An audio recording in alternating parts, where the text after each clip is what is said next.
At this time, I have the honor to present to you the moral leader of our nation.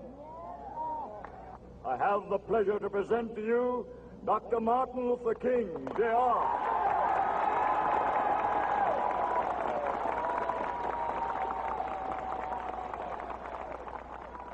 I am happy to join with you today in what will go down in history as the greatest demonstration for freedom in the history of our nation.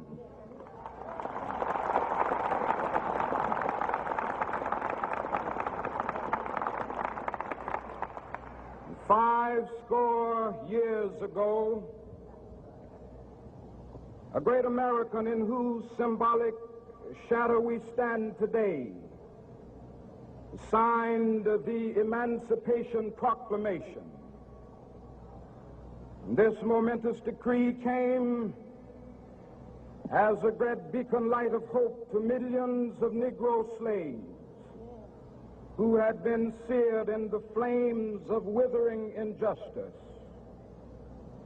It came as a joyous daybreak to end the long night of their captivity. But 100 years later,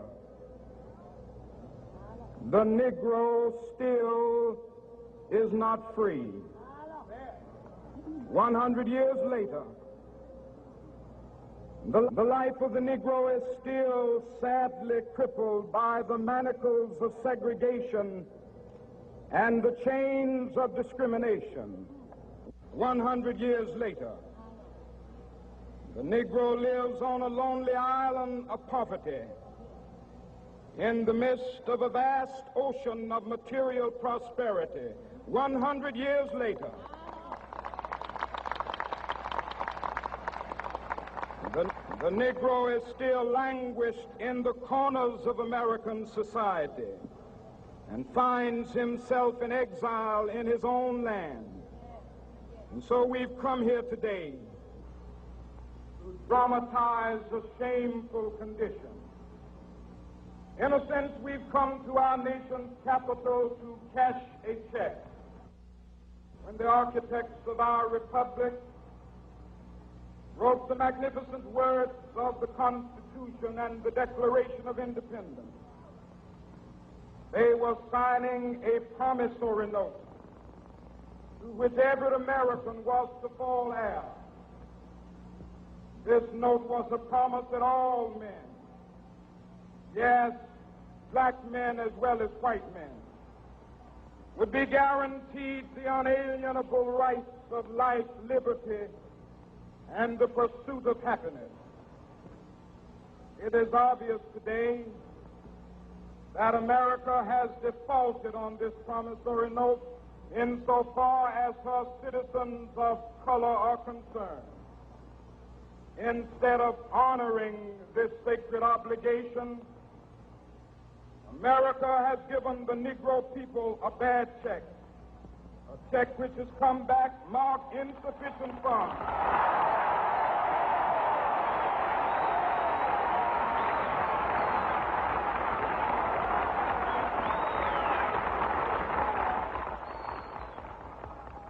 But we refuse to believe that the Bank of Justice is bankrupt. We refuse to believe that there are insufficient funds in the great vaults of opportunity of this nation. So we've come to cash this check, a check that will give us upon demand the riches of freedom and the security of justice.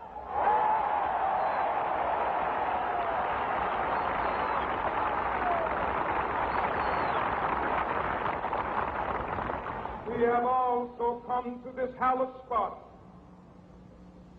to remind America of the fierce urgency of now.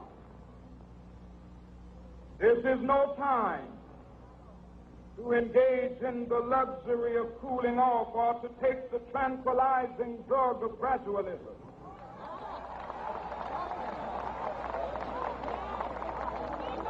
Now is the time to make real the promises of democracy.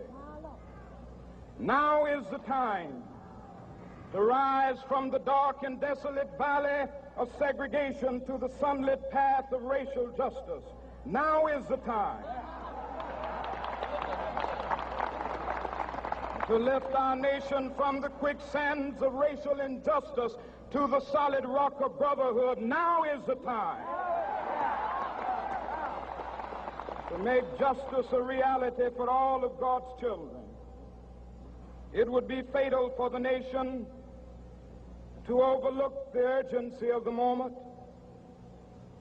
This sweltering summit of the Negro's legitimate discontent will not pass until that is an invigorating autumn of freedom and equality. 1963 is not an end, but a beginning. Those who hope that the Negro needed to blow off steam and will now be content will have a rude awakening if the nation returns to business as usual.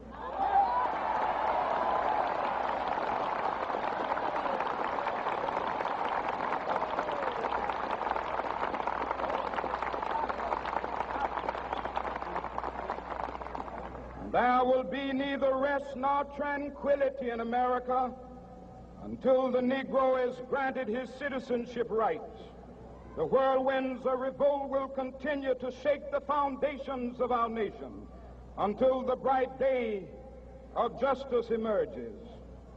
But that is something that I must say to my people who stand on the warm threshold which leads into the palace of justice. In the process of gaining our rightful place, we must not be guilty of wrongful deeds. Let us not seek to satisfy our thirst for freedom by drinking from the cup of bitterness and hatred.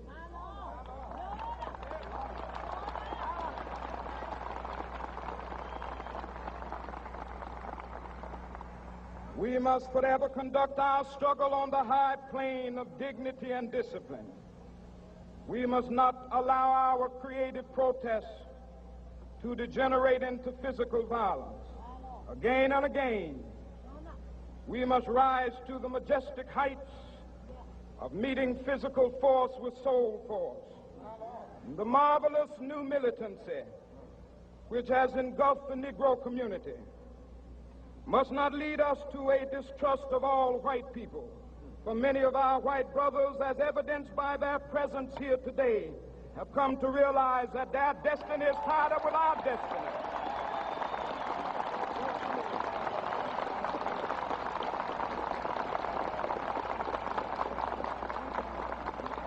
And they have come to realize that their freedom is inextricably bound to our freedom. We cannot walk alone. And as we walk, we must make the pledge that we shall always march ahead. We cannot turn back. There are those who are asking the devotees of civil rights, when will you be satisfied? We can never be satisfied as long as the Negro is the victim of the unspeakable horrors of police brutality. We can never be satisfied as long as our bodies, heavy with the fatigue of travel, cannot gain lodging in the motels of the highways and the hotels of the cities.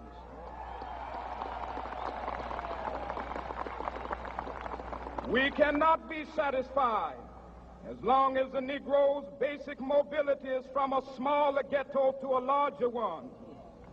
We can never be satisfied as long as our children are stripped of their selfhood and robbed of their dignity by signs stating for whites only.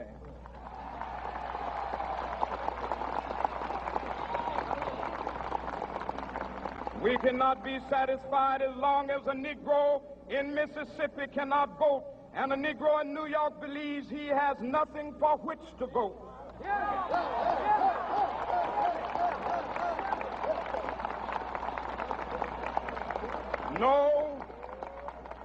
No, we are not satisfied, and we will not be satisfied until justice rolls down like waters and righteousness like a mighty stream.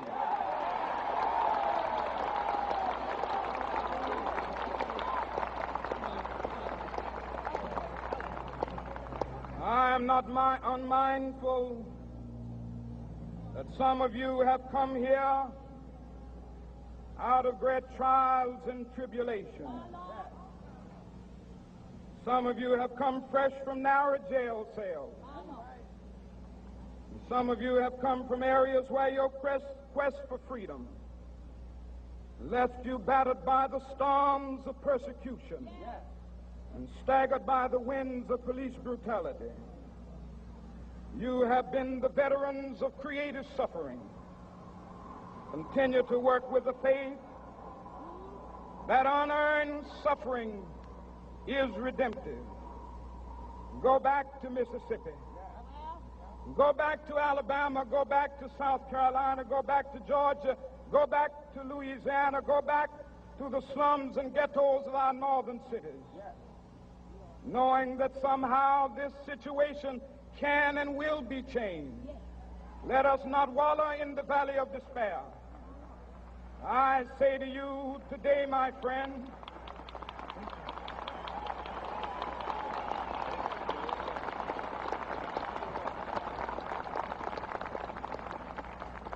so even though we face the difficulties of today and tomorrow, I still have a dream. It is a dream deeply rooted in the American dream. I have a dream that one day this nation will rise up and live out the true meaning of its creed. We hold these truths to be self-evident, that all men are created equal.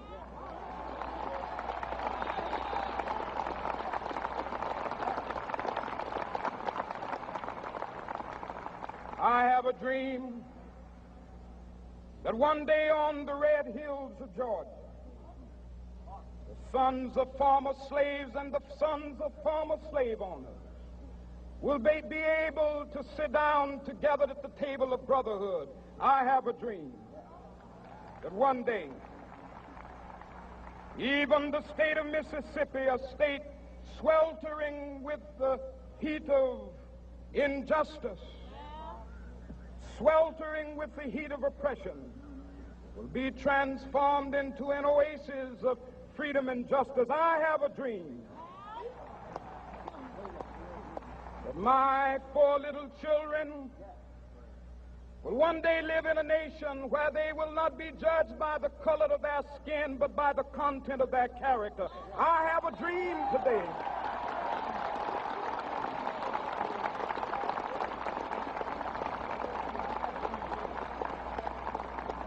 I have a dream that one day down in Alabama, with its vicious racists, with its governor having his lips dripping with the words of interposition and nullification, one day right there in Alabama, little black boys and black girls will be able to join hands with little white boys and white girls as sisters and brothers. I have a dream today.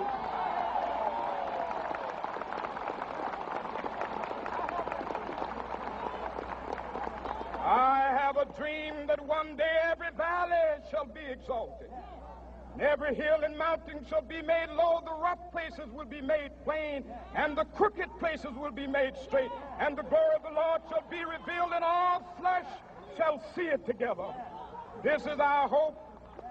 This is a faith that I go back to the South with. With this faith, we will be able to hew out of the mountain of despair a stone of hope. With this faith, we will be able to transform the jangling discords of our nation into a beautiful symphony of brotherhood. With this faith, we will be able to work together, to pray together, to struggle together, to go to jail together, to stand up for freedom together, knowing that we will be free one day. This will be the day. This will be the day when all of God's children will be able to sing with new meaning, "My country, tears of thee. Sweet land of liberty, of thee I sing. Land where my fathers died, land of the pilgrim's pride. From every mountainside, Let freedom ring, and if America is to be a great nation, this must become true. And so let freedom ring from the prodigious hilltops of New Hampshire. Let freedom ring from the mighty mountains of New York. Let freedom ring from the heightening Alleghenies of Pennsylvania. Let freedom ring from the snow-capped Rockies of Colorado. Let freedom ring from the curvaceous slopes of California. But not only that, let freedom ring from Stone Mountain of Georgia. Let freedom ring from Lookout Mountain of Tennessee. Let freedom ring from every hill and molehill of Mississippi, from every mountainside. Let freedom ring, and when this happens, and when we allow freedom ring, when we let it ring from every village and every hamlet, from every state and every city, we will be able to speed up that day when all of God's children, black men and white men, Jews and Gentiles, Protestants and Catholics, will be able to join hands and sing in the words of the old Negro spiritual, free at last, thank God Almighty, we are free at last.